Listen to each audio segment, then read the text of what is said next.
Speed స్టడీలో క్వాలిటీలో రాజ్యాంగం గురించి మనం ఈరోజు క్షుణ్ణంగా చర్చిద్దాం.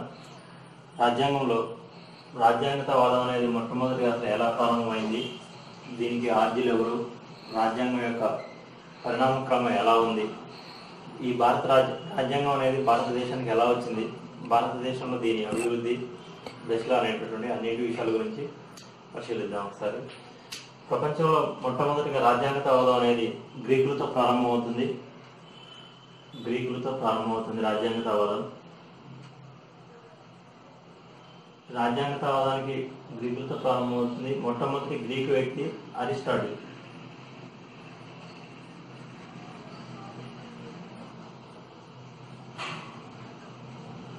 అరిస్టాటిల్ని రాజ్యాంగ పితామహుడిగా పేర్కొనడం జరుగుతుంది.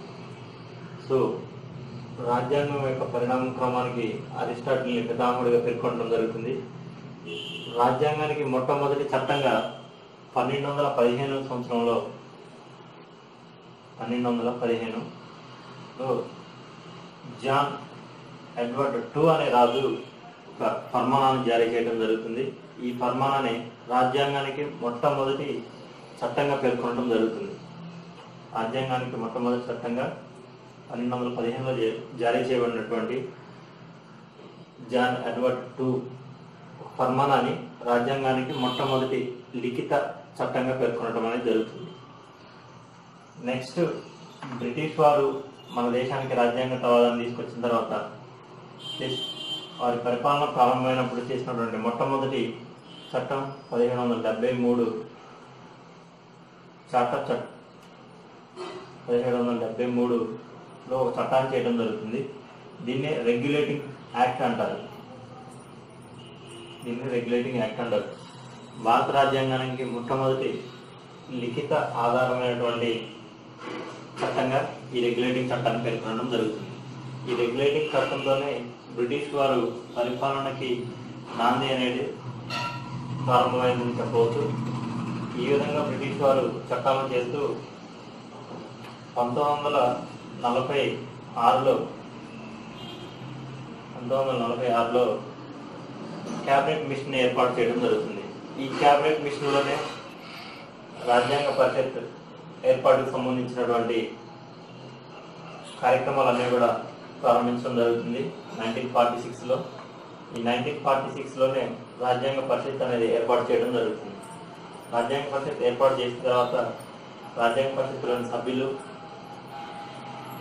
దాంట్లో ఉన్నటువంటి వాళ్ళు చేసినటువంటి చట్టాలు, దాని రచనా కాలానికి పట్టిన సమయము, ఖర్చు మొత్తం గురించి కూడా వివరించడం జరుగుతుంది. ఈ రాజ్యాంగ పరిషత్ ఏర్పాటు చేసిన తర్వాత మన రాజ్యాంగాన్ని 1949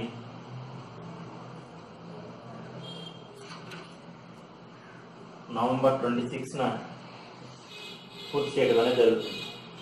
ఈ రాజ్యాంగం అనేది 1946 నవంబర్ 26న పూర్తి అవుతుంది.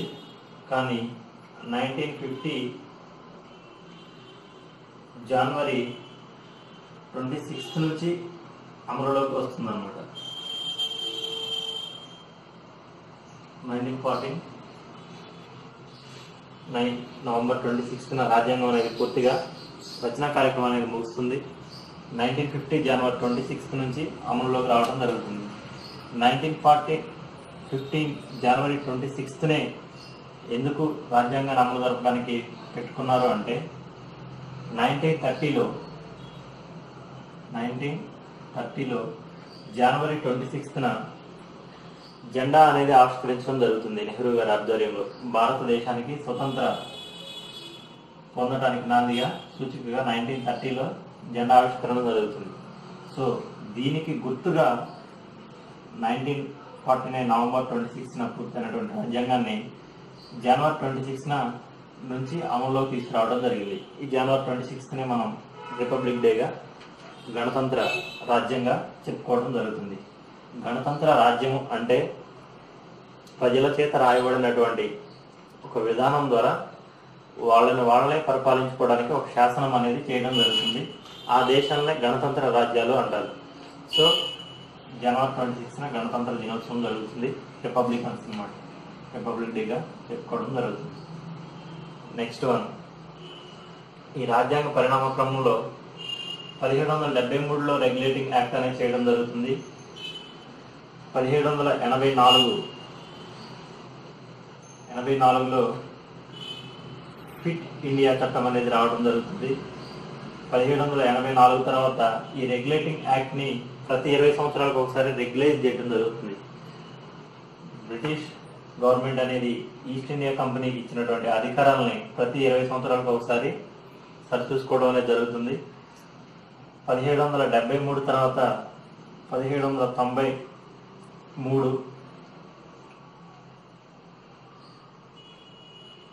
1793, 1813, 1833, 1853 ఈ విధంగా 1773 తర్వాత ప్రతి 20 సంవత్సరాలకు ఒకసారి బ్రిటిష్ గవర్నమెంట్ అనేది ఇండియాలో ఉన్నటువంటి ఈస్ట్ ఇండియా కంపెనీ యొక్క అధికారాలని ప్రతి 20 సంవత్సరాలకి రెగ్యులేట్ చేయడం అనేది జరుగుతుంది. 1773 తర్వాత 1793, 1813, 33, 53 ఈ చట్టాలని 1784లో ఫిట్ ఇండియా చట్టం అనేది రావడం జరిగింది. ఈ 4 చట్టాలను కలిపేసి చార్టర్ చట్టాలు అంటారు. చార్టర్ చట్టాలు ఈ చార్టర్ చట్టాల్లో కొన్ని విషయాలు అనేది పొందుపరచడం జరుగుతుంది. చార్టర్ చట్టాల తర్వాత 1858లో వచ్చేసి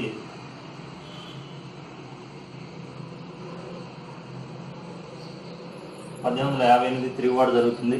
1858 తిరుగుబాటు జరిగిన తర్వాత వెంటనే ఈస్ట్ ఇండియా కంపెనీ యొక్క అధికారాన్ని పూర్తిగా తొలగించేసి భారతదేశంలో ఉండేటువంటి అధికారాన్ని మొత్తాన్ని కూడా బ్రిటిష్ గవర్నమెంట్ చేతిలో తీసుకోవడం జరుగుతుంది. లండన్లో ఉండేటటువంటి బ్రిటిష్ గవర్నమెంట్ చేతిలో తీసుకోవడం జరుగుతుంది. అప్పటి నుంచి కొన్ని చట్టాలు చేస్తుంది. 1861, 1891, 1908, 1919, 1935, 1946, 1947 ఈ విధంగా కొన్ని చట్టాలను చేయడం జరుగుతుంది. ఈ చట్టాల్లో 1861 వచ్చేసి కౌన్సిల్ యాక్ట్స్.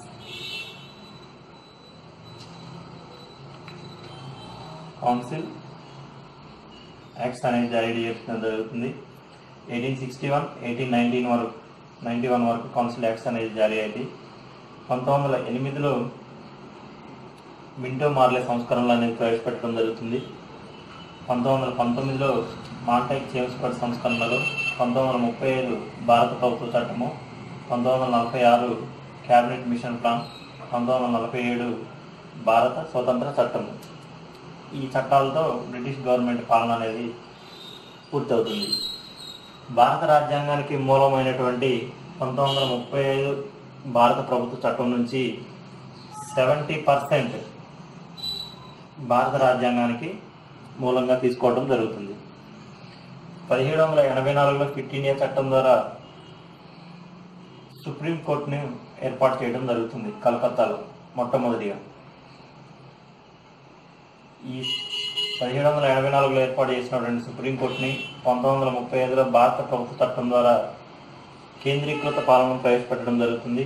ఈ కేంద్రీకృత పాలనని, ఫెడరల్ వ్యవస్థని, వీటన్నిటినీ కూడా భారత రాజ్యాంగంలో తీసుకోవడం జరుగుతుంది. ఈ మొత్తం కూడా 70% మన భారత రాజ్యాంగంలో వీటి యొక్క ప్రభావం, ఈ చట్టాల యొక్క ప్రభావం అనేది పూర్తిగా కనిపిస్తుంది.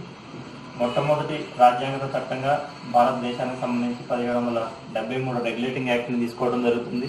దీనిలో నుంచి కొన్ని విషయాలు, ఇలా ఈ చేసిన చట్టాలన్నింటిలో నుంచి కొన్ని విషయాలను తీసుకొని భారత రాజ్యాంగాన్ని రూపొందించడం జరిగింది. మొట్టమొదటిగా ప్రత్యేకంగా అత్యధిక ప్రాధాన్యత పోషించిన మటుకి 1935 భారత ప్రభుత్వ చట్టం. దీంట్లో నుంచి చాలా విషయాలు, ఆర్టికల్స్ అనేది తీసుకోవడం జరిగింది. దరిదాపుగా 300 ఆర్టికల్స్, మనకు మొత్తం 400, ప్రస్తుతం ఉంది 465 అధికరణలు ఉంటే దీంట్లో నుంచి 370 అధికరణల వరకు తీసుకోవడం అనేది జరిగింది 1935 భారత ప్రభుత్వ చట్టం నుంచి. నెక్స్ట్ ఈ చట్టాలన్నింటి గురించి ప్రతి ఒక్క దాని గురించి క్షుణ్ణంగా వివరించినట్లయితే చేసినటువంటి చట్టాల గురించి మనం వేరే క్లాస్లో డిస్కస్ చేద్దాం. ప్రస్తుతం రాజ్యాంగం గురించి డిస్కస్ చేద్దాం. ఈ రాజ్యాంగ పరిషత్ నిర్మాణం, రాజ్యాంగ పరిషత్ కొనసాగిన విధానం గురించి చర్చిద్దాం. 1942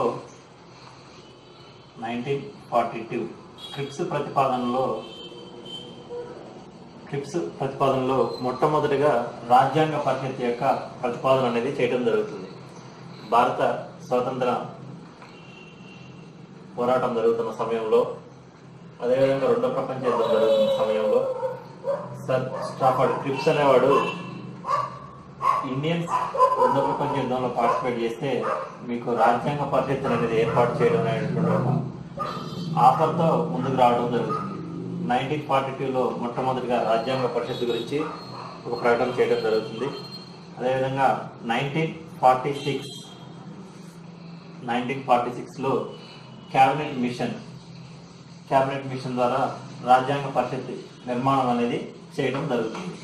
ఈ రాజ్యాంగ పరిషత్లో వచ్చేసి మొత్తంగా సభ్యుల సంఖ్య 389. రాజ్యాంగ పరిషత్తులో ఉన్నటువంటి మొత్తం సభ్యుల సంఖ్య 389. 389లో దేశ విభజన తర్వాత ఈ సభ్యుల సంఖ్య అనేది 299కే ఉండటం జరుగుతుంది. అంటే 1947లో ఇండియా పాక్ డివైడ్ తర్వాత సభ్యుల సంఖ్య అనేది 299కి మాత్రమే చేరుతుంది. అంటే 90 మంది సభ్యులు పాకిస్తాన్ నుంచి ప్రాతినిధ్యం వహించడం జరిగింది పరిషత్కి. రాజ్యాంగ పరిషత్ అనేది ఇండియన్ యూనియన్లో ఏర్పాటు చేయడం జరిగింది. ఇండియన్ యూనియన్ తర్వాత 389 మంది సభ్యులు ఉండగా, పాక్ డివైడ్ జరిగిన తర్వాత 90 మంది పాక్ ప్రాంతానికి వెళ్ళిపోవడంతో పరిషత్తులో 299 మంది సభ్యులు మాత్రమే ఉండటం అనేది జరిగింది. నెక్స్ట్ చూసుకున్నట్టయితే మొట్టమొదటి సమావేశానికి హాజరైన సభ్యుల సంఖ్య 211. మొట్టమొదటి సమావేశానికి హాజరైనటువంటి సభ్యుల సంఖ్య 211. చివరి సమావేశానికి హాజరైన సభ్యుల సంఖ్య 284. నెక్స్ట్ మొట్టమొదటి సమావేశం వచ్చేసి డిసెంబర్ 9, 1946లో జరుగుతుంది. చిట్ట చివరి సమావేశం ఎప్పుడు జరుగుతుంది అంటే జనవరి 25, 1950 జరగడం అనేది జరుగుతుంది. మొట్టమొదటి సమావేశం డిసెంబర్ 9, చిట్ట చివరి సమావేశం జనవరి 25. మన కాంపిటేటివ్ ఎగ్జామ్స్లో క్వశ్చన్స్ ఏ విధంగా అడుగుతారంటే, రాజ్యాంగ పరిషత్ యొక్క మొట్టమొదటి సమావేశం ఎప్పుడు జరిగింది? డిసెంబర్ 8, 9, 10, 11 అని ఇవ్వటం జరుగుతుంది ఆప్షన్స్లో. So correct answer is December 9. చిట్ట చివరి సమావేశం ఎప్పుడు జరిగింది? జనవరి 25. కానీ రాజ్యాంగం అనేది ఆమోదించింది 1949 నవంబర్ 26. నవంబర్ 26న రాజ్యాంగం ఆమోదించిన తర్వాత ఇంక సమావేశాలు ఏం జరగవు కదా అనుకుంటాం. కానీ చిట్ట చివరి సమావేశం 13వ సమావేశం 13th జనవరి 25 జరుగుతుంది. జనవరి 26 నుంచి అమల్లోకి రావడం అనేది జరుగుతుంది. నెక్స్ట్ రాజ్యాంగ పరిషత్ అధ్యక్షులుగా డాక్టర్ రాజేంద్ర ప్రసాద్ని ఎన్నుకోవడం జరుగుతుంది. రాజ్యాంగ పరిషత్ అధ్యక్షులుగా డాక్టర్ బాబు రాజేంద్ర ప్రసాద్ని ఎన్నుకోవడం జరుగుతుంది.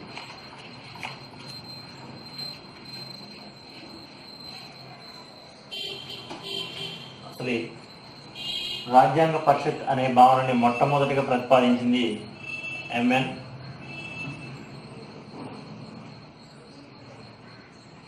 రాయ్. రాజ్యాంగ పరిషత్ భావనని మొట్టమొదటిగా ప్రతిపాదించింది ఎంఎన్ రాయ్. రాజ్యాంగ పరిషత్ యొక్క అధ్యక్షులు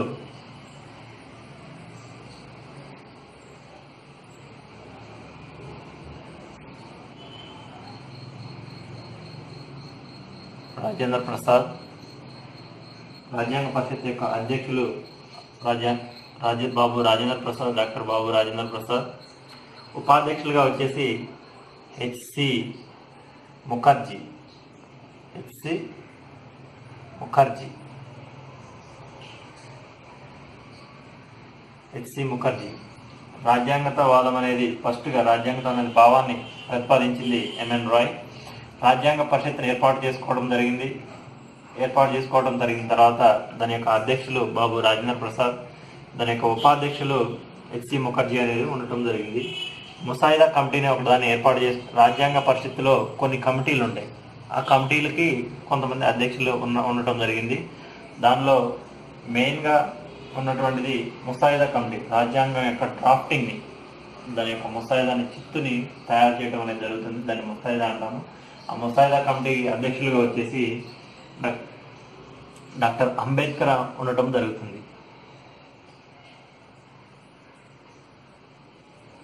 అంబేద్కర్ ఉండటం జరుగుతుంది. రాజ్యాంగ ముఖ్య సలహాదారుగా బిఎన్ రావు అనగా బెనగల నరసింహారావు గారు ముఖ్య అధ్యక్షులుగా ఉండటం అనేది జరిగింది. నెక్స్ట్ వన్, రాజ్యాంగంలో డిసెంబర్ 9న మనం మొట్టమొదటి సమావేశం జరిగిందని చెప్పుకున్నాము. డిసెంబర్ 11న లక్ష్యాలు ఆశయాలు అనేటటువంటి తీర్మానాన్ని ప్రవేశపెట్టడం జరిగింది. 1946 డిసెంబర్ 11న లక్ష్యాలు ఆశయాలు అనేటటువంటి తీర్మానాన్ని ప్రవేశపెట్టడం జరిగింది. ఈ డేటు ఫస్ట్ లాస్ట్ సమావేశాలు డేట్స్ ఎలా ఇంపార్టెంటో ఈ డిసెంబర్ 11th కూడా అలానే ఇంపార్టెంట్. ఎందుకనగా లక్ష్యాలు ఆశయాలు అనేటటువంటి తీర్మానాన్ని ప్రవేశపెట్టడం జరిగింది. ఈ తీర్మానం నెహ్రూ గారి యొక్క జవహర్లాల్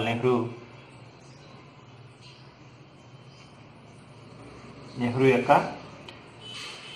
అభిప్రాయానికి అనుగుణంగా ఈ లక్ష్యాల ఆశయాల తీర్మానాన్ని ప్రవేశపెట్టడం జరిగింది. సో అందుకని డిసెంబర్ 11th కూడా ఇంపార్టెంట్ డేట్గా పరిగణించడం అనేది జరుగుతుంది. రాజ్యాంగ రచన కాలిగ్రాఫ్గా ప్రేమ్ బిహారీ నారాయణ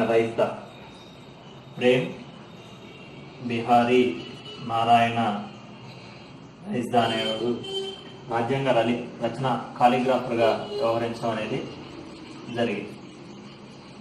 నెక్స్ట్ వన్, రాజ్యాంగ పరిషత్ చిహ్నం.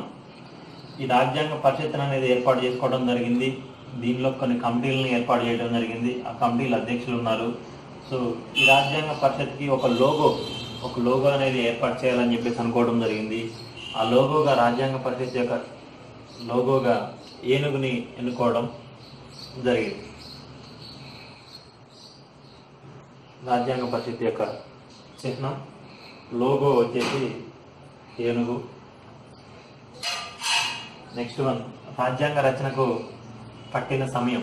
ఈ పరిషత్ అనేది రాజ్యాంగ రచనని చేయడానికి ఎంత సమయం తీసుకున్నది అంటే 2 సంవత్సరాల 11 నెలల 18 రోజులు. 18 రోజులు అనేది కరెక్ట్ ఆన్సర్. కొన్నిట్లలో 17 days అని కూడా ఇవ్వడం జరుగుతుంది. యాక్చువల్గా 2 సంవత్సరాల 11 నెలల 18 రోజులు సమయం అనేది తీసుకోవడం జరిగింది. రచనకు అయినటువంటి మొత్తం ఖర్చు 64 లక్షలు. ఆధార రాజ్యాంగాలు 60. మహిళా సభ్యుల సంఖ్య 15. రాజ్యాంగ రచనకి పట్టినటువంటి మొత్తం ఖర్చు 64 లక్షలు. రాజ్యాంగ రచనకి ఆధారమైనటువంటి దేశాల సంఖ్య 60. రాజ్యాంగ రచనకి ఆధారం అని ఎలా చెప్తున్నాం అంటే ప్రాథమిక హక్కులు అమెరికా నుంచి తీసుకోవడం జరుగుతుంది. ఆదేశ సూత్రాలు ఐర్లాండ్ నుంచి తీసుకోవడం జరుగుతుంది. 1935 భారత ప్రభుత్వ చట్టము ఇంగ్లాండ్ నుంచి తీసుకోవడం జరుగుతుంది. అట్లాగే కెనడా, ఆఫ్రికా, ఆస్ట్రేలియా వీటి నుంచి రాజ్యాంగంలో కొన్ని అధికరణలను తీసుకోవడం, కొన్ని భాగాలను తీసుకోవడం జరిగింది. ఆ విధంగా 60 దేశాల యొక్క రాజ్యాంగాలని పరిశీలించి, ఆ దేశ పరిస్థితుల్ని పరిశీలించి, అక్కడ పాలన ఎలా జరుగుతుంది, ఇక్కడ మన దేశంలో ప్రజలకి ఏమి కావాలి అన్న దాని మీద అధ్యయనం చేయడం కోసం 60 దేశాల్లో ఉన్నటువంటి పరిపాలనా వ్యవస్థలను క్షుణ్ణంగా పరిశీలించి మన రాజ్యాంగాన్ని రూపొందించడం జరిగింది రాజ్యాంగ పరిషత్.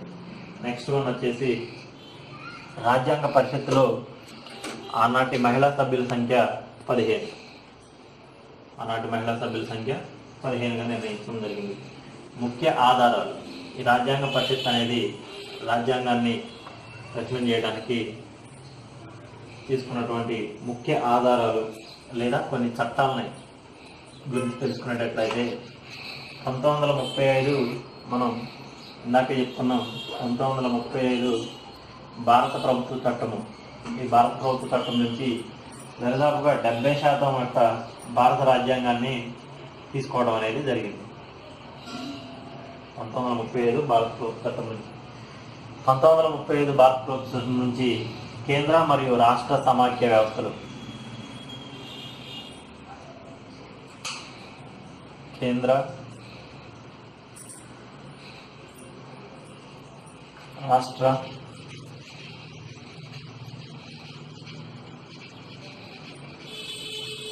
సమాఖ్య వ్యవస్థలు. కేంద్ర రాష్ట్ర సమాఖ్య వ్యవస్థలు.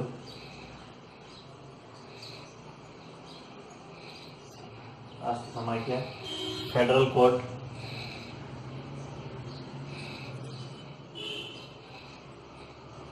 Federal court. ఆర్బిఐ. నెక్స్ట్ అధ్యక్ష పాలన లేదా రాష్ట్రపతి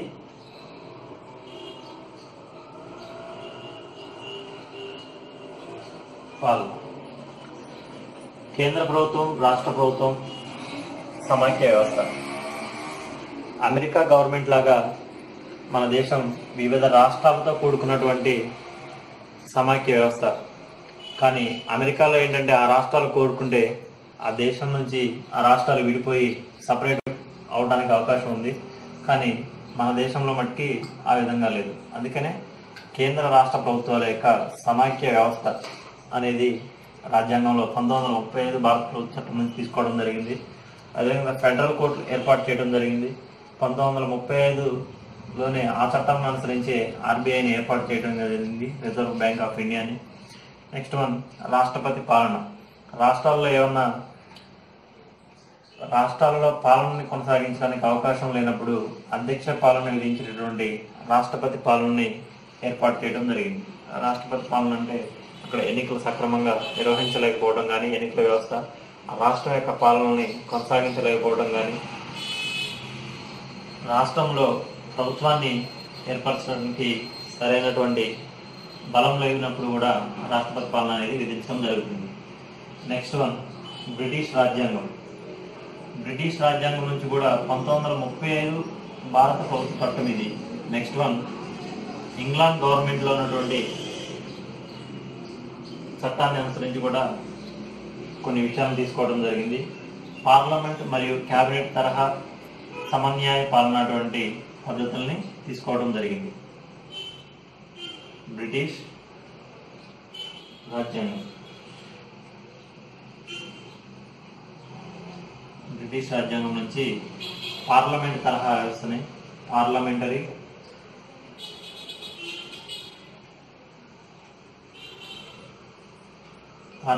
తరహా వ్యవస్థని తీసుకోవడం జరిగింది. ప్రస్తుతం మనం ఫాలో అయ్యేటటువంటి వ్యవస్థ పార్లమెంటరీ తరహా వ్యవస్థ. కేంద్రంలో పార్లమెంట్ ఉంటుంది, లోక్సభ, రాజ్యసభ, రాష్ట్రపతి.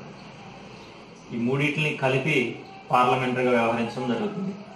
ఇదే పార్లమెంటరీ వ్యవస్థని రాష్ట్రాల్లో కూడా ఫాలో అవడం జరుగుతుంది. కొన్ని రాష్ట్రాలలో అసెంబ్లీలలో లోక్సభ, రాజ్యసభ ఉన్నట్లే విధానసభ, విధాన పరిషత్తులు అనేవి ఉండటం జరుగుతుంది.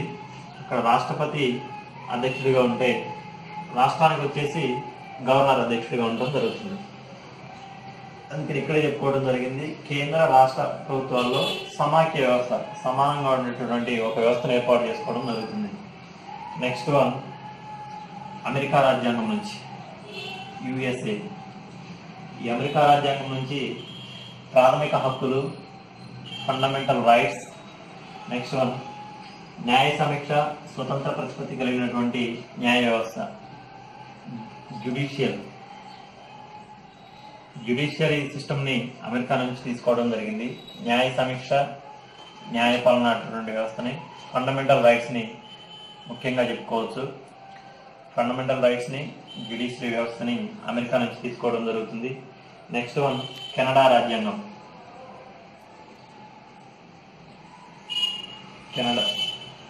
కెనడా నుంచి బలమైన కేంద్ర ప్రభుత్వం, సెంట్రల్ గవర్నమెంట్, సెంట్రల్ వ్యవస్థ, అదేవిధంగా గవర్నర్ నియమించే పద్ధతి, అవశిష్ట అధికారాలు. గవర్నర్స్, అవశిష్ట అధికారాలు. కెనడా రాజ్యాంగం నుంచి కేంద్ర వ్యవస్థని, గవర్నర్ని నియమించే పద్ధతిని, దాని యొక్క విధానాలని, అవశిష్ట అధికారాలను తీసుకోవడం జరుగుతుంది. Next one Ireland.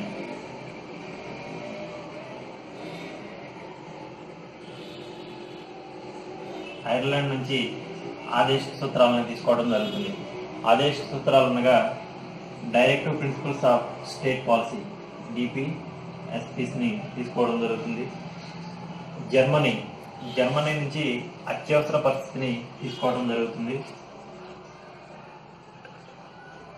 జర్మనీ నుంచి అత్యవసర పరిస్థితిని తీసుకోవడం జరిగింది. అంటే అత్యవసర కాలంలో, ఎమర్జెన్సీ టైంలో విధించేటటువంటి చట్టాన్ని జర్మనీ నుంచి తీసుకోవడం జరుగుతుంది. అదేవిధంగా ఆస్ట్రేలియా నుంచి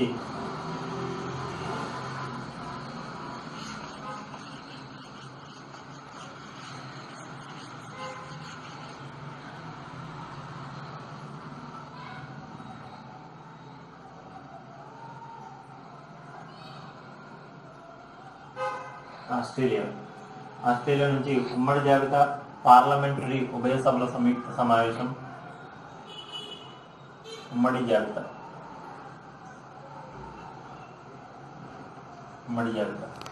జాబితా అంటే మనం కొన్ని విషయాల్ని స్టేట్ లిస్టు, సెంట్రల్ లిస్టులో ఉంచడం జరుగుతుంది. ఈ స్టేట్, సెంట్రల్ ఈ రెండిట్లో కాకుండా కొన్ని విషయాల్ని ఉమ్మడిగా, రెండు కేంద్రము, రాష్ట్రము రెండింటి మీద ఆధారపడి నడిచేటటువంటి కొన్ని విషయాలు ఉంటాయి. ఆ విషయాల్ని ఉమ్మడి జాబితాలో చేర్చడం అనేది ఆస్ట్రేలియా నుంచి గ్రహించడం అనేది జరుగుతుంది. నెక్స్ట్ వన్ పార్లమెంటరీ ఉభయ సభల సంయుక్త సమావేశం ఎందుకు ఏర్పాటు చేస్తారంటే, ఈ లోక్సభలో లేదా రాజ్యసభలో ఏదైనా ఒక విషయం మీద చర్చ చేపట్టినప్పుడు, రెండింటిలో కూడా ప్రతిష్టంభన ఏర్పడినప్పుడు ఈ రెండింటిని ఒక దగ్గరకు పిలిచి ఉభయ సభల సంయుక్త సమావేశం అనేది ఏర్పాటు చేయడం జరుగుతుంది. ఇది ఆర్టికల్ 108 ప్రకారం ఏర్పాటు చేయడం జరుగుతుంది. ఆర్టికల్స్లో వచ్చినప్పుడు, ఆర్టికల్స్ గురించి చర్చించేటప్పుడు ప్రతి ఒక్క ఆర్టికల్ ఏట్ల మీద డిపెండ్ అయి ఉంటుంది, ఏ విధంగా ఉందండి, అన్ని విషయాల గురించి కూడా చర్చించడం జరుగుతుంది. ఆర్టికల్స్లోకి వచ్చేసి ఫండమెంటల్ రైట్స్ అనేది ప్రతి ఒక్క ఎగ్జామ్కి కూడా క్వశ్చన్ అనేది ఫండమెంటల్ రైట్స్ నుంచి ఖచ్చితంగా రావడానికి అవకాశం ఉంటుంది. మినిమం 4-5 క్వశ్చన్స్ దీని నుంచి ఎక్స్పెక్ట్ చేయొచ్చు. ఉమ్మడి జాబితా, ఉభయ సభల సంయుక్త సమావేశం అనేది ఆస్ట్రేలియా నుంచి గ్రహించడం అనేది జరిగింది. నెక్స్ట్ వన్ దక్షిణాఫ్రికా, సౌత్ ఆఫ్రికా నుంచి కొన్ని విషయాలు తీసుకోవడం జరిగింది. రాజ్యాంగాన్ని సవరించడం, రాజ్యాంగ సవరణ విధానం.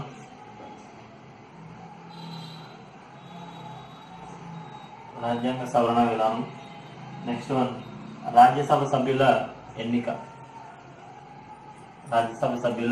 Elections. France. Next one Russia. Next one Japan, Switzerland. France, Russia, Japan, Switzerland ఈ దేశాల నుంచి కూడా ఏమేమి విషయాలు తీసుకోవడం జరిగిందంటే, గణతంత్ర,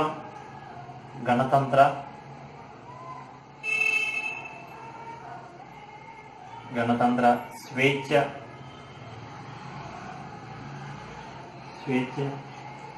సమానత్వం, ఈక్వాలిటీ, సౌభ్రాతృత్వం.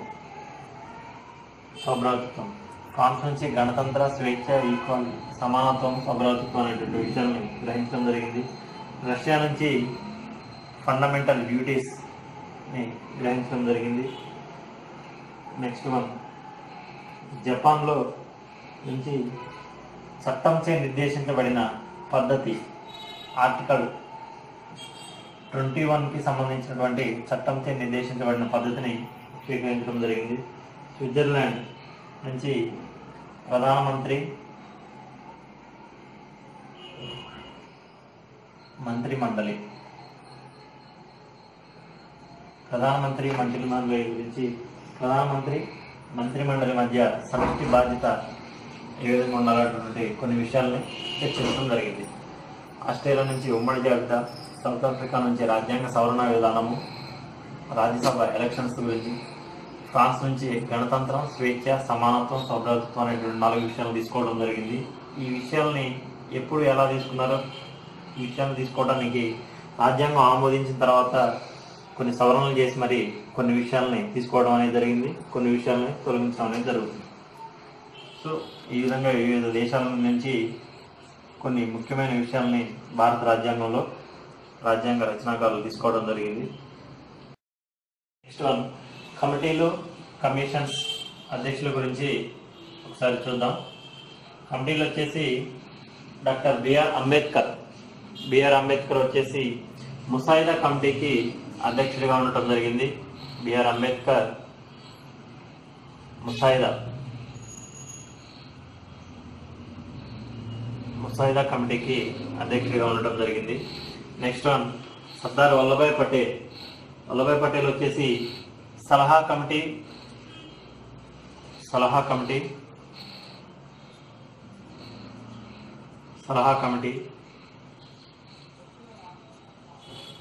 హక్కుల కమిటీ. నెక్స్ట్ వన్, రాష్ట్రాల రాజ్యాంగ కమిటీ, స్టేట్ రాజ్యాంగ కమిటీ. సలహా కమిటీ, హక్కుల కమిటీ, రాష్ట్రాల రాజ్యాంగ కమిటీకి సర్దార్ వల్లభాయ్ పటేల్ అధ్యక్షులుగా ఉండటం జరిగింది. Next one, doctor Babu Rajendra Prasad, ఈయన రాజ్యాంగ పరిషత్ యొక్క అధ్యక్షుడు. అదేవిధంగా వేటికి ప్రాతినిధ్యం వహించారన్నది చూసినట్లయితే సారథ్య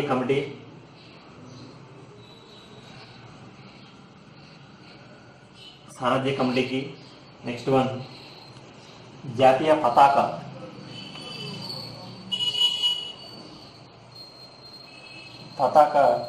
కమిటీకి తాత్కాలిక అధ్యక్షులుగా వ్యవహరించడం జరిగింది. నెక్స్ట్ వన్, ఫైనాన్స్ అండ్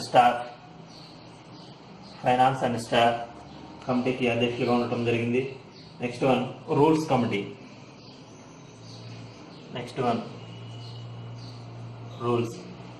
సారథ్య సంఘానికి అధ్యక్షులుగాను, జాతీయ పతాకానికి నేషనల్ పతాకానికి తాత్కాలిక అధ్యక్షులుగాను, ఫైనాన్స్ అండ్ స్టాఫ్కి తర్వాత రూల్స్ కమిటీకి తాత్కాలిక అధ్యక్షులుగా ఉండటం అనేది జరిగింది. నెక్స్ట్ వన్, జవహర్లాల్ నెహ్రూ గారు వచ్చేసి ఏ కమిటీకి అధ్యక్షులుగా ఉండటం జరిగింది ఏంటని చూసినట్లయితే నెక్స్ట్ వన్, కేంద్ర అధికారాల కమిటీ,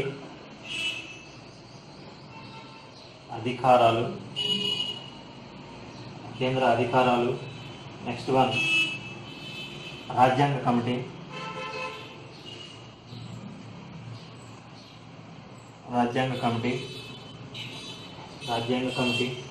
నెక్స్ట్ వన్, రాష్ట్రాల సంప్రదింపుల కమిటీ, స్టేట్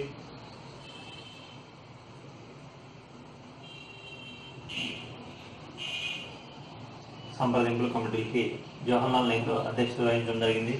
జవహర్లాల్ నెహ్రూ అధికారాల కమిటీకి, రాజ్యాంగ కమిటీకి, రాష్ట్రాల సంప్రదింపుల కమిటీకి అధ్యక్షులుగా ఉండటం అనేది జరిగింది. నెక్స్ట్ వన్, వరదాచార్య సుప్రీంకోర్టుపై తాత్కాలిక కమిటీకి అధ్యక్షులుగా ఉండటం అనేది జరిగింది. నెక్స్ట్ వన్, భోగరాజు పట్టాభి సీతారామయ్య వచ్చేసి హౌస్ కమిటీ, చీఫ్ కమిషనర్ ప్రావిన్స్ల కమిటీకి అధ్యక్షులుగా ఉండటం జరిగింది. House committee. Next one, chief commissionerate ప్రావిన్స్లకి కమిటీకి అధ్యక్షులుగా ఉండటం జరిగింది. నెక్స్ట్ వన్, జీవి మౌలాంకర్ రాజ్యాంగ పరిషత్ విధుల కమిటీకి, రాజ్యాంగ పరిషత్ యొక్క విధుల కమిటీకి అధ్యక్షుడిగా ఉండటం అనేది జరిగింది. రాజ్యాంగ పరిషత్ యొక్క విధుల కమిటీకి అధ్యక్షుడిగా ఉండటం అనేది జరిగింది. ఎవరు? J V Mavalankar. Next one K M Munshi పరిషత్ యొక్క సభా వ్యవహారాలు చూసుకోవడం జరిగింది. సభా వ్యవహారాలు చూసుకోవడం జరిగింది K M Munshi. Next one Alladi Krishnaswami Ayyar రాజ్యాంగ ముసాయిదా యొక్క ప్రత్యేక కమిటీ, ముసాయిదాకి ప్రత్యేక కమిటీ. నెక్స్ట్ వన్ ప్రుడెన్షియల్ కమిటీకి అధ్యక్షులుగా ఉండటం జరిగింది. ప్రుడెన్షియల్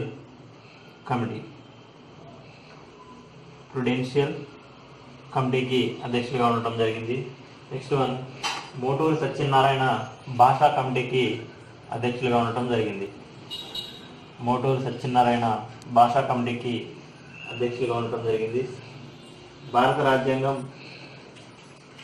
యొక్క కమిటీలు అధ్యక్షుల గురించి చర్చించడం జరిగింది. నెక్స్ట్ వన్ రాజ్యాంగం యొక్క ముఖ్య లక్షణాల గురించి డిస్కషన్ చేద్దాం. రాజ్యాంగం యొక్క ముఖ్య లక్షణాల గురించి డిస్కషన్ చేద్దాం. బ్రీఫ్గా ఒకసారి కమిటీలు అధ్యక్షుల గురించి చూసినట్లయితే డాక్టర్ బిఆర్ అంబేద్కర్ ముసాయిదా కమిటీకి అధ్యక్షులుగా ఉండటం జరిగింది.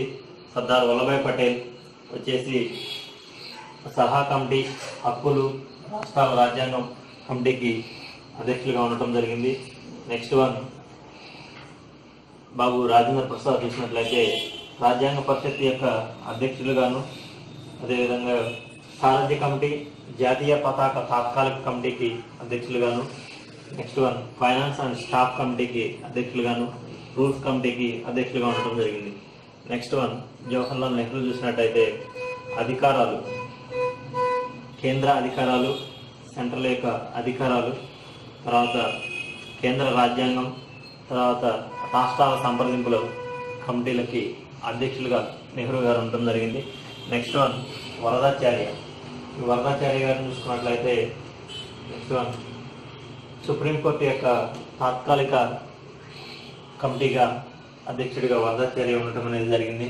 నెక్స్ట్ వన్ భోగరాజు పట్టాభి సీతారామయ్య గారు. ఈయన house committee, chief commissioner of provincial కమిటీకి అధ్యక్షుడిగా ఉండటం జరిగింది. Next one J V Mavalankar. రాజ్యాంగ పరిషత్ విధుల కమిటీకి అధ్యక్షులుగా ఉండటం జరిగింది. విధులు కమిటీకి అధ్యక్షులుగా ఉండటం జరిగింది.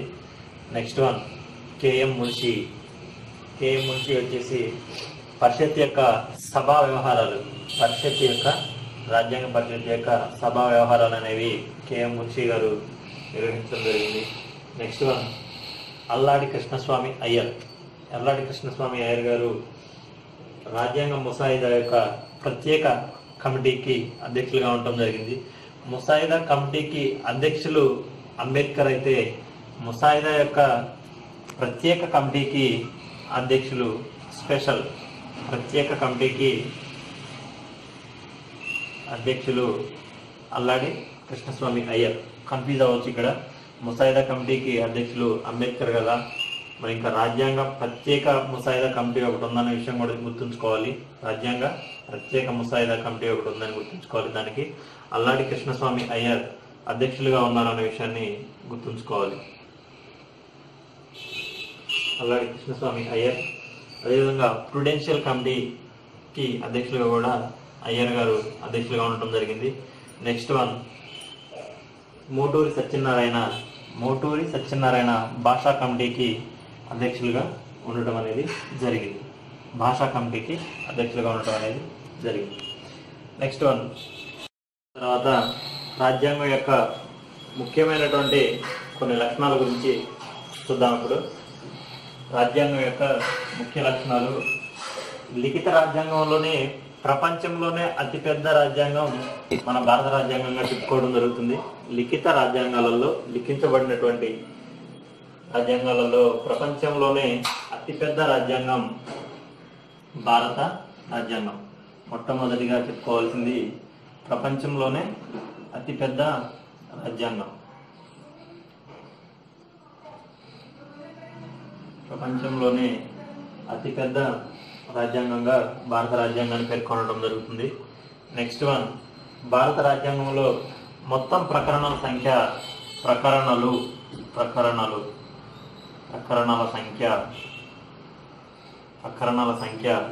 1 395 ఈ ప్రకరణలే ఆర్టికల్స్గా పేర్కొనడం జరుగుతుంది. మొత్తం ఈ 395 ప్రకరణలు 395 కాదు, ప్రజెంట్ ఇప్పుడు 465 లేకపోతే ప్లస్ అని చెప్పుకోవడం జరుగుతుంది. ఇది రాజ్యాంగం అమలులోకి వచ్చినప్పుడు ఉన్నటువంటి ప్రకరణల సంఖ్య 395. మనల్ని కాంపిటేటివ్లో కనుక బిట్స్లో రూపంలో అడగాల్సి వస్తే రాజ్యాంగం యొక్క అధికరణల సంఖ్య ఎన్ని అని అడగడం జరుగుతుంది. అప్పుడు ఈ సంఖ్య ఇచ్చేసి వేరే సంఖ్య ఇంకా ఇచ్చినట్లయితే ఈ 395నే కరెక్ట్ ఆన్సర్ చేయాల్సి ఉంటుంది. ఎందుకంటే రాజ్యాంగం మొట్టమొదటిగా వచ్చినప్పుడు ఉన్నటువంటి అధికరణల సంఖ్య 395. నెక్స్ట్ వన్, దీనిలోని అమెండ్మెంట్స్ చేయడం ద్వారా కొన్ని ఆర్టికల్స్ కొన్ని చేర్చడము, కొన్ని తీసివేయడం, కొన్ని చేర్చడం ద్వారా ప్రస్తుతం 465 ప్లస్గా ఉండటం అనేది జరిగింది. మనం చెప్పుకోవాల్సింది ప్రాథమిక రాజ్యాంగం మూలమైనటువంటి రాజ్యాంగంలో అధికరణల సంఖ్య 395. మొత్తం ప్రకరణల సంఖ్య ప్రస్తుతం ప్రకరణల సంఖ్య 465. ఫ్యూచర్లో ఇంకేమైనా అమెండ్మెంట్స్ చేస్తే కొన్ని యాడ్ అయితే యాడ్ అవ్వచ్చు. సో 465 ప్లస్ తీసేసినా కానీ తీసేయచ్చు. నెక్స్ట్ వన్, మొత్తం భాగాల సంఖ్య.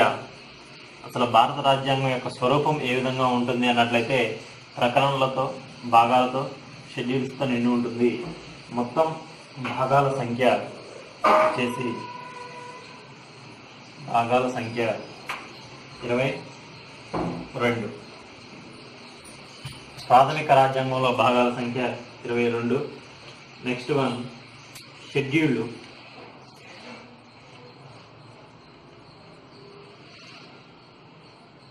నెక్స్ట్ వన్ షెడ్యూళ్ళు. ఈ షెడ్యూళ్ళ సంఖ్య 12. షెడ్యూళ్ళ సంఖ్య 12. రాజ్యాంగ ఇది ప్రాథమిక రాజ్యాంగం. ప్రకరణలు 395, భాగాలు 22, షెడ్యూళ్ళు 12. ప్రస్తుతం చూసినట్లయితే 465 అధికరణలు ఉన్నాయి. ప్రస్తుతం చూసినట్లయితే 25 భాగాలు అనేవి ఉండటం జరిగింది. నెక్స్ట్ వన్, షెడ్యూళ్ళు కూడా 13 షెడ్యూళ్ళు ఉండటం అనేది జరిగింది. అమెండ్మెంట్స్ ద్వారా, రాజ్యాంగ సవరణల ద్వారా వీటిని చేర్చడం అనేది జరిగింది. నెక్స్ట్ వన్, భారత రాజ్యాంగ సవరణలో ప్రస్తుతం భారత రాజ్యాంగ సవరణలు అమెండ్మెంట్స్ మొత్తం ఎన్ని జరిగినాయి అంటే ప్రజెంట్ ఇప్పటి వరకు రాజ్యాంగ సవరణలు 100 రాజ్యాంగ సవరణలు జరిగినాయి. నెక్స్ట్ వన్, రాజ్యాంగంలోని అతిపెద్ద భాగం, మొత్తం 22 భాగాలు ఉంటాయని పేర్కొనడం జరిగింది. అతిపెద్ద భాగం వచ్చేసి 5వ భాగంగా చెప్పడం అనేది జరుగుతుంది. అతిపెద్ద భాగం 5వ భాగం. అతి చిన్న భాగం వచ్చేసి 4లో ఏ భాగాన్ని అతి చిన్న భాగంగా పేర్కొనడం జరుగుతుంది. అదేవిధంగా 20వ భాగాన్ని కూడా అతి చిన్న భాగంగా పేర్కొనడం జరుగుతుంది. 22 భాగాలు ఉన్నాయి, 25 భాగాలు ఉన్నాయి. ఈ 25లో 5వ భాగం అనేది అతి పెద్దది.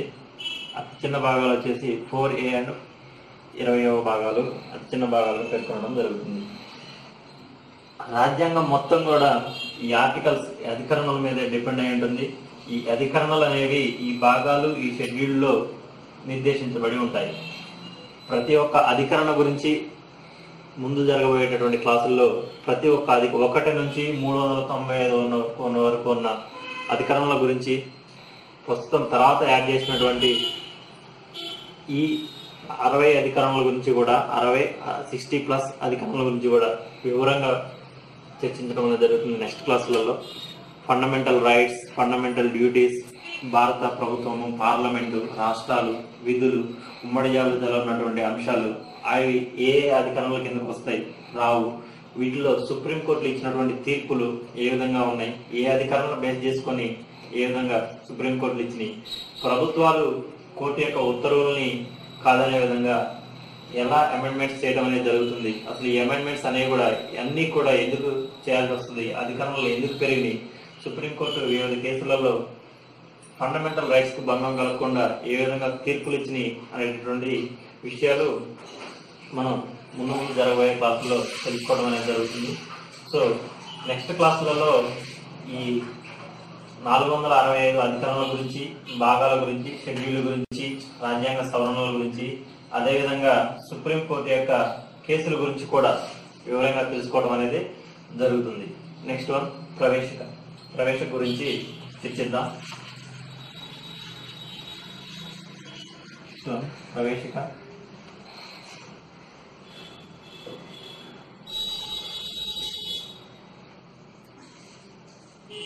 ప్రవేశిక మీద కూడా చాలా విషయాలు ఉన్నాయి. అసలు ఈ ప్రవేశిక అనేది రాజ్యాంగంలో భాగమా కాదా అనేది మొదట్లో కొంత సంశయంగా ఉండేది. తర్వాత కొన్ని కేసుల్లో సుప్రీంకోర్టు ప్రవేశిక రాజ్యాంగంలో భాగం కాదని పేర్కోవడం జరిగింది. మరికొన్ని కేసుల్లో అదే సుప్రీంకోర్టు ప్రవేశిక రాజ్యాంగంలో భాగం అని పేర్కోవడం జరిగింది. ఎందుకు భాగం కాదు, ఎందుకు భాగం అనేటువంటి విషయాలు కూడా జరగబోయేటటువంటి క్లాసులో వివరంగా తెలుసుకుందాం. అసలు ప్రవేశిక పీఠిక అంటారు. ఈ ప్రవేశిక గురించి చూసిద్దాం. ప్రవేశిక ఆధారం రాజ్యాంగ పరిషత్తులోని ఈ ప్రవేశిక అనేది ఎందుకు వచ్చింది ఏంటి అన్న చూసినట్లయితే మనం ఇందా క్లాస్లో చెప్పుకోవడం జరిగింది. 1946 డిసెంబర్ 9న మొట్టమొదటి సమావేశం జరిగితే డిసెంబర్ 11న వెనువెంటనే 2 days తర్వాత ఒక తీర్మానాన్ని ప్రవేశపెట్టడం జరిగింది. జవహర్లాల్ నెహ్రూ లక్ష్యాలు ఆశయాలు అనేటువంటి తీర్మానాన్ని ప్రవేశపెట్టడం జరిగింది. ఈ లక్ష్యాలు ఆశయాలు తీర్మానం ఏదైతే ఉందో ఈ తీర్మానమే ఈ ప్రవేశకు ఆధారంగా చెప్పడం అనేది జరుగుతుంది. ఈ లక్ష్యాలు ఆశయాలు అనే తీర్మానం నుంచే ప్రవేశిక అనేది ఏర్పడటం జరిగింది. సో ఇది ఒక తీర్మానం కాబట్టి ఇది రాజ్యాంగంలో భాగమా కాదా అనేటువంటి వాదన కూడా జరిగింది. కొన్ని కేసుల్లో సుప్రీంకోర్టు ప్రవేశిక భాగమని పేర్కొనడం జరిగింది, కొన్ని కేసుల్లో కాదు అని పేర్కొనడం జరిగింది. సో ఈ ప్రవేశిక అంటే ఏంటి, దీనిలో ఏమేమి ఉన్నాయనే విషయాల గురించి చూసినట్లయితే ఫస్ట్ వన్ లక్ష్యాలు ఆశయాలు అనేటువంటి తీర్మానం ప్రవేశికకి ఆధారంగా చెప్పవచ్చు.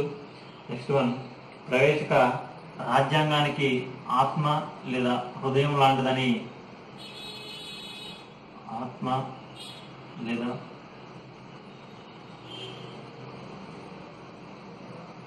హృదయంగా కొందరు నిపుణులు అభివర్ణించడం జరిగింది. నెక్స్ట్ వన్ ప్రవేశికను 1976లో 42వ రాజ్యాంగ సవరణ ద్వారా సవరించడం జరిగింది. ఈ ప్రవేశికను ప్రవేశపెట్టినట్టే కాకుండా దీనిలో కొన్ని సవరణలు చేస్తూ కొన్ని పదాలను చేర్చడం జరిగింది. ఎప్పుడు అంటే 1976లో 42వ రాజ్యాంగ సవరణ ద్వారా ప్రవేశికను మొట్టమొదటిగా సవరించారు. క్వశ్చన్ ఎలా అడగచ్చు అంటే ప్రవేశికను మొట్టమొదటిగా ఎప్పుడు సవరించారు బిట్ రావచ్చు. 1976, 77, 78 లేకపోతే ఎన్నో రాజ్యాంగ సవరణ ద్వారా ప్రవేశికను సవరించడం జరిగింది అని చెప్పేసి క్వశ్చన్ అడగడానికి ఉంది. 42, 43, 44, 45 ఆప్షన్ ABCలు అనేవి ఇవ్వడం జరుగుతుంది. కరెక్ట్గా పెట్టాల్సింది 42వ రాజ్యాంగ సవరణ ద్వారా 1976లో ప్రవేశికను సవరించడం జరిగింది. సో ఈ 1976, 42వ రాజ్యాంగ సవరణ అనేది ఏదైతే ఉందో ఇది వెరీ వెరీ వెరీ ఇంపార్టెంట్ కాన్స్టిట్యూషన్లో. ఎందుకు అంటే ఈ 1976, 42వ రాజ్యాంగ సవరణ ద్వారా చేర్చినటువంటి విషయాల్ని మినీ రాజ్యాంగంగా అభివర్ణించడం జరుగుతుంది. భారత ప్రభుత్వ పరిపాలన ప్రారంభమైన తర్వాత ఈ సవరణ ద్వారా అనేకమైనటువంటి విషయాల్ని రాజ్యాంగంలో పొందుపరచడం జరిగింది. ఇందాక మనకు ఉన్నటువంటి 395 ఆర్టికల్స్ అనేవి 465 ఎలా అయినాయి అన్నది సందేహం రావచ్చు. ఇగో ఈ సంస్కరణ ద్వారా చాలా విషయాలు దీనికి యాడ్ చేయడం జరిగింది. ఈ విధంగా రాజ్యాంగ సవరణ ద్వారా కొన్ని అధికరణల్ని యాడ్ చేయడం వల్ల 465 ప్లస్ అధికరణలు అనేవి ప్రస్తుతం మనకు ఉండటం జరిగింది.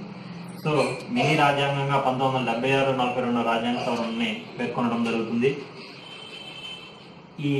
ఈ సమయంలో ఉన్నటువంటి government Congress government, Indira Gandhi. So emergency time ఈ విషయాన్ని గుర్తుపెట్టుకోవాలంటే 1976 ఎమర్జెన్సీ టైం, 42వ రాజ్యాంగ సవరణ ద్వారా అనేకమైనటువంటి విషయాలను చేర్చారు. సో ఈ సవరణల ద్వారా చేర్చినటువంటి విషయాల మీదే సుప్రీంకోర్టు తీర్పులు ఇవ్వడం జరిగింది. దీనికి కౌంటర్ అటాక్గా 1978లో 44వ సవరణ ద్వారా కొన్ని విషయాలను చేర్చడం జరుగుతుంది. ఈ 1978-44లో మొట్టమొదటిగా కాంగ్రెస్ ఏతర ప్రభుత్వం అనేది కేంద్రంలో ఏర్పడటం అనేది జరుగుతుంది. నెక్స్ట్ వన్, ప్రవేశికలు 42వ రాజ్యాంగ సవరణ ద్వారా సవరించి కొన్ని పదాలను చేర్చారు. ఆ పదాలు ఏమనగా సామ్యవాదం,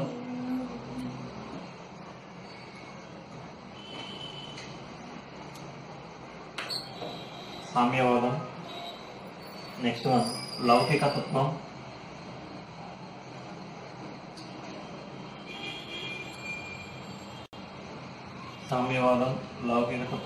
సమగ్రత.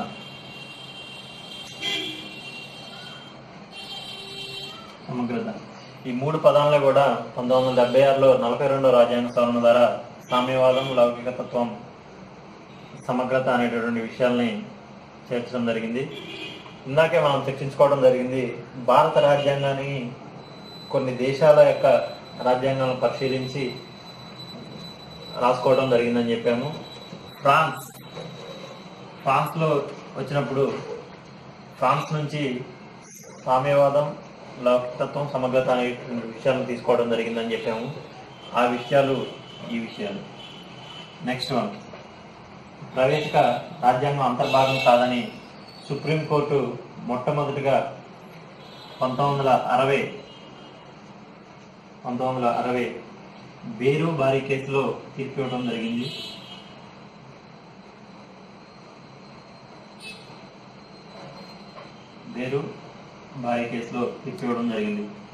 ఇందాకే చెప్పడం జరిగింది. ఫస్ట్ ఈ ప్రవేశిక అనేది రాజ్యాంగంలో అసలు అంతర్భాగం కాదు అని చెప్పింది సుప్రీంకోర్టు. నెక్స్ట్ వన్, తర్వాత ప్రవేశిక రాజ్యాంగంలో అంతర్భాగమే అని చెప్పేసి కొన్ని కేసుల్లో చెప్పడం జరిగింది. 1960 బేరు బారీ కేసులో సుప్రీంకోర్టు ప్రవేశిక రాజ్యాంగంలో అంతర్భాగం కాదు అని చెప్పి పేర్కొనడం జరిగింది. కాదు అని. తర్వాత కేసులలో అవును అని చెప్పి పేర్కొంటుంది. అసలు ఈ సుప్రీంకోర్టు కేసులు ఏంటి, ఎందుకు అవును ఎందుకు కాదు, ప్రవేశిక యొక్క ఇంపార్టెన్స్ అనేది ఆ కేసులలో ఎలా వచ్చింది అనే విషయాలు సుప్రీంకోర్టు కేసుల గురించి ప్రత్యేకంగా వివరించడం జరుగుతుంది. కేసులు మొత్తం కూడా ఒక 30-40 కేసులు ఉంటాయి.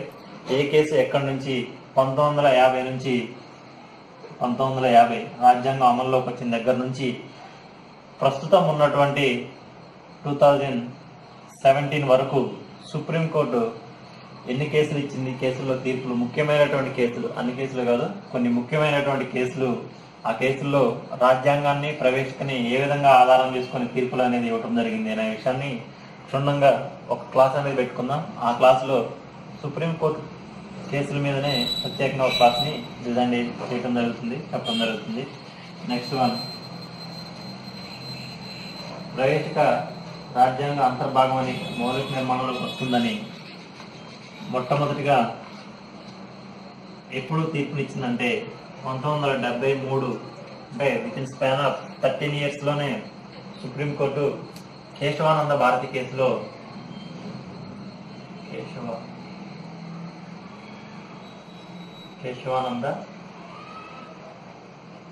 కేసులో అదే సుప్రీంకోర్టు రాజ్యాంగం ప్రవేశిక అనేది అంతర్భాగం అని పేర్కొనడం జరిగింది. నెక్స్ట్ వన్, ప్రవేశికకు న్యాయ సంరక్షణ అనేది లేదు.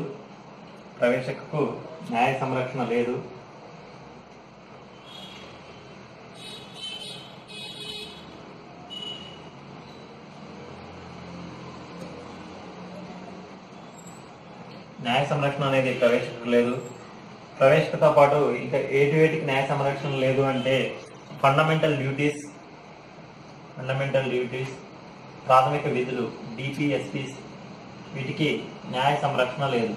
న్యాయ సంరక్షణ లేకపోవడము అంటే కోర్టుల ద్వారా వీటిని అమలుపరచడం అనేది సాధ్యం కాదు. ప్రభుత్వాలే చట్టాలు చేసి వీటిని అనేది అమలుపరచాలి. సో కోర్టుల యొక్క బాధ్యత అనేది వీటి మీద తక్కువగా ఉండదు. సో ఫండమెంటల్ డ్యూటీస్, ప్రాథమిక విధులు, ఆదేశ సూత్రాలు వీటికి కూడా న్యాయ సంరక్షణ లేదు. న్యాయ సంరక్షణ వేటికి ఉంది అంటే ప్రాథమిక హక్కులకి ఉండటం అనేది జరుగుతుంది. ఫండమెంటల్ రైట్స్ అనేది కోర్టుల యొక్క న్యాయ సంరక్షణ కలిగి ఉంటాయి. నెక్స్ట్ వన్, ప్రవేశికలు పదబంధ క్రమము అంటే ప్రవేశికలు సార్వభౌమ, సామ్యవాద, లౌకిక, ప్రజాస్వామ్య, గణతంత్ర అనేటటువంటి విషయాలు ప్రవేశికలో ఉంటాయి. వాటి యొక్క పద క్రమాన్ని కూడా అడగడం అనేది జరుగుతుంది. అంటే సిరీస్ మార్చిస్తారు అన్నమాట. సిరీస్ మార్చి లౌకిక, ప్రజాస్వామ్య, గణతంత్ర, సార్వభౌమ, సామ్యవాదాన్ని అడగడం జరుగుతుంది. అది తప్పు క్రమం. కరెక్ట్ అయిన క్రమం ఏంటి అన్న దాని గురించి చూసినట్లయితే సిరీస్ కింద ఆప్షన్స్లో వచ్చేసి ఏబిసిడి అని ఇచ్చేసి అటు యొక్క సిరీస్ ఇవ్వడం జరుగుతుంది. సీక్వెన్స్ వచ్చేసి సార్వభౌమ,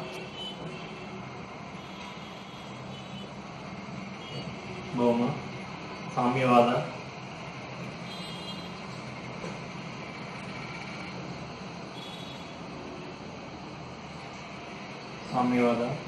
లౌకిక, ప్రజాస్వామ్య,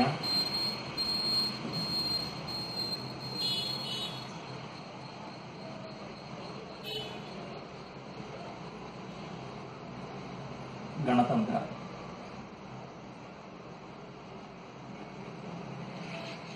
ప్రవేశం చూసుకున్నట్లయితే ఈ పదాల క్రమం అనేది ఈ విధంగా ఉంటుంది. సార్వభౌమ, సామ్యవాద, లౌకిక, ప్రజాస్వామ్య, గణతంత్ర ఈ విధంగా ఉంటుంది. ఈ సీక్వెన్స్ లో ఉంటాయి. మనల్ని క్వశ్చన్ ఎలా అడగవచ్చు అంటే గణతంత్ర అనేది ముందు పెట్టి ఇదనేది చివర ఈ పదాలని అటు ఇటు సైమల్టేనియస్ గా చేంజ్ చేసి అడగడం అనేది జరుగుతుంది. సో ఈ సీక్వెన్స్ అనేది గుర్తుపెట్టుకుంటే ఆన్సర్ చేయడం అనేది జరుగుతుంది. నెక్స్ట్ క్లాస్ లో వచ్చేసి ప్రాథమిక హక్కులు, ప్రాథమిక విధులు గురించి, వాటి యొక్క ఆర్టికల్స్ గురించి పూర్తిగా వివరించడం అనేది జరుగుతుంది. ప్రాథమిక హక్కులు ఆర్టికల్ 12 నుంచి 35 వరకు, ప్రాథమిక విధులు కూడా 36 నుంచి 51 వరకు ఉన్నటువంటి ఆర్టికల్స్ గురించి, అధికరణల గురించి వివరించడం జరుగుతుంది. Okay, thank you.